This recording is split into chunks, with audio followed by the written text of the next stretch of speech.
I'm not sure, but thank you for the introduction.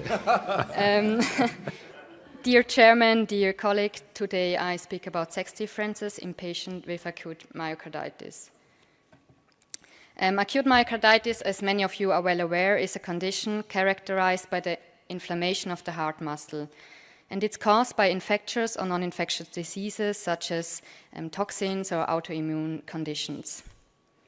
It's often manifesting as chest pain, shortness of breath, and can lead to severe arrhythmias, heart failure, and even death. But what we must recognize is that this condition does not affect men and women in the same way. Recent studies found differences in higher incidence in men, differences in baseline characteristics, and variation in clinical presentation and symptoms. But what are the unanswered questions that remain regarding sex differences in acute myocarditis? So the open questions are if there are differences in ECG findings, in cardiac biomarkers such as troponin or NT-proBNP, differences in cardiac imaging like electrocardiography or also cardiac MRI, and differences in in-hospital outcomes. So therefore, this study aimed to investigate to study the sex differences in acute myocarditis, focusing on clinical manifestation, baseline characteristics, diagnostics, and also in-hospital outcomes, which includes the heart failure, the in-hospital death, and severe arrhythmias. We define severe arrhythmias as the occurrence of sustained ventricular tachycardia, ventricular fibrillation, and also cardiac arrest. To achieve our goals, we conducted a retrospective cohort analysis. And our study design involved an examination of medical records, allowing us to gather substantial patient data.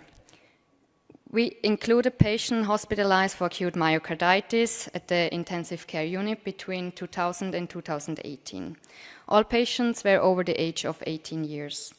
The acute myocarditis was diagnosed by a cardiologist based on medical history, clinical examinations, ECG finding, and laboratory markers.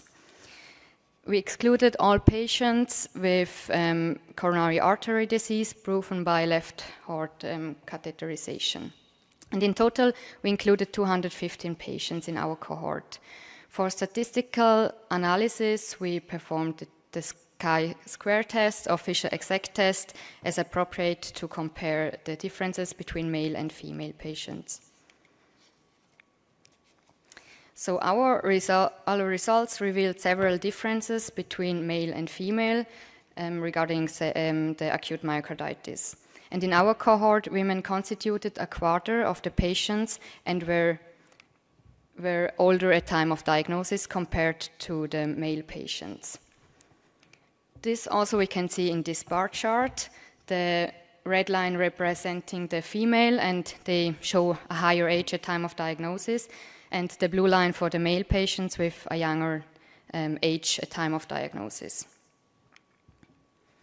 Furthermore, we saw that women have more dyspnea at admission compared to male patients and exhibited signs suggestive of a reduced pumping ability, such as cardiac murmur or edema.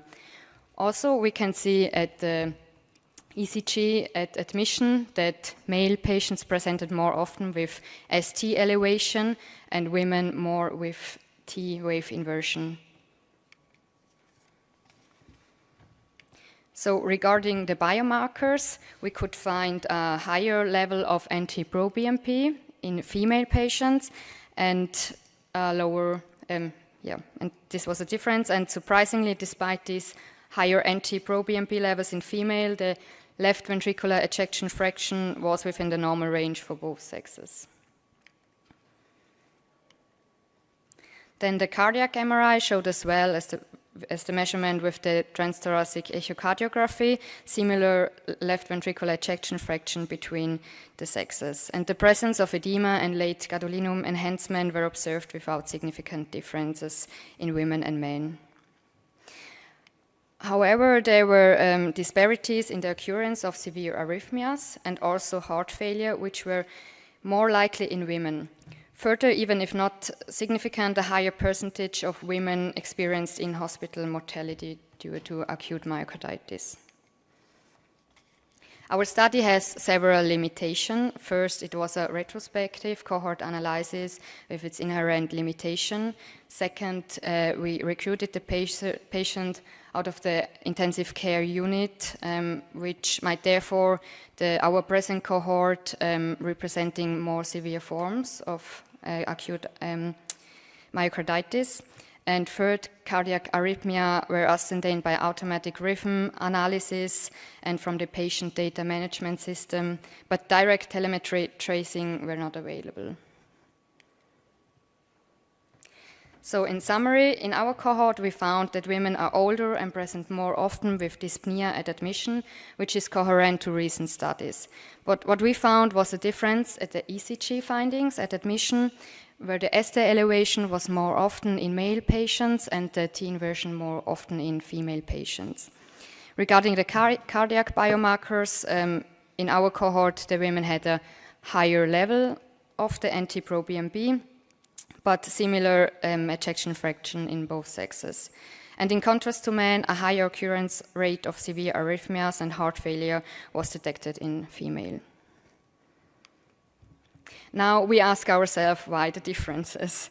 But the underlying mechanism is still unclear, but there are ongoing discussions regarding the sex hormones such as estradiol and testosterone. And for this reason, it's important to investigate in further researches which could help to improve the outcome for all patients. Thank you for your attention.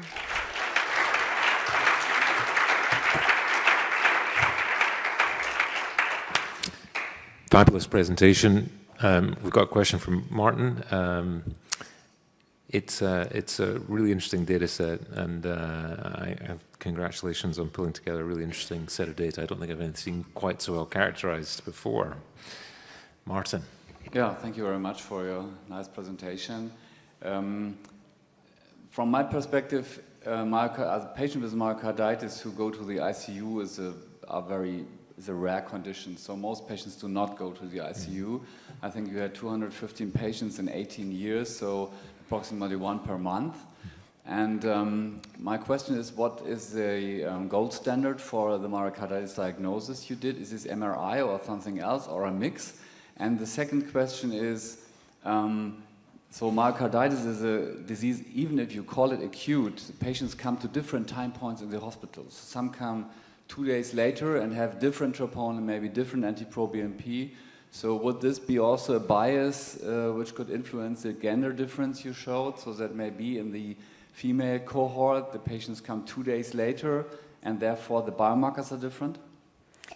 Yeah, to the second question, for sure it's a bias. We also look of the time of symptoms before hospitalization, and this does not differ between male and female. But maybe the symptoms occur later in females, so we don't know. And also, but it's interesting to see at this in future analysis. And the first question, yes, we have not a lot of patients, but we're planning to have more patients also from the emergency room and then compare. And the diagnosis was with clinical examination, also with the MRI or transthoracic echocardiography. Thank you.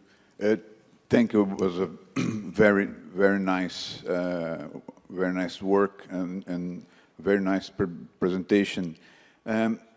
You didn't touch in the treatment part of the patient management, and also there was no patient was submitted to a cardiac biopsy. Could you clear this? Yes, cardiac biopsy, it was done, but not in many cases, maybe in 3 or 4 cases, because yeah, it's restricted availability. That's a reason for this, but yes. So what was the second question? The treatment, especially yes. if any patient took, for example, corticosteroid. Yeah, we also analyzed the treatment, but there were no difference. But we will analyze it more to see if there are differences also in the treatment between the sexes. Thanks for the excellent work. According to my experience, there is higher incidence of rheumatic disease in females versus males. And possibly, underlying cause in some cases is rheumatic disease. And, according to my experience, also fulminant myocarditis is more frequent in females than males. In some cases, there is underlying giant cell myocarditis. That is useful if you have the history of these patients according to rheumatic disease. Yeah, but we have 3 cases with giant cell myocarditis, but these were 2 females and 1 male. So, yes. Thank you.